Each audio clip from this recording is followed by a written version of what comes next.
Hello guys. तर आज मित्रांसोबत थोडा जेवण झाल्याच्या नंतर फेरफटका मारत निघालो होतो आम्ही. तर असंच चलत चलत आलो आहे आपल्या आकोडी एरियामध्ये. इथं रोडवर माणसं बसलेले होते, तरी थोडंसं फिरून जावं म्हटलं. नवीन लावल्यात आपल्या आकोडी एरियामध्ये लाईट्स, ते पण पाहून घेतलं तेवढाच आपला मित्र कसे आहे, बंट्यानं मारला जोक, त्याच्यावर सगळे हसू लागले. तिथून मग आपल्या रूमच्या एरियामध्ये आलो. आपली रूम पूर्ण रेसिडेन्स एरिया आहे, पूर्ण एकदम सायलेंट.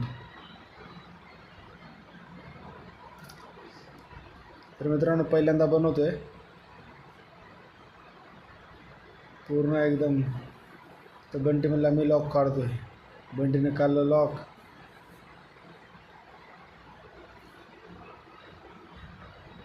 पोहून गे आला वरून.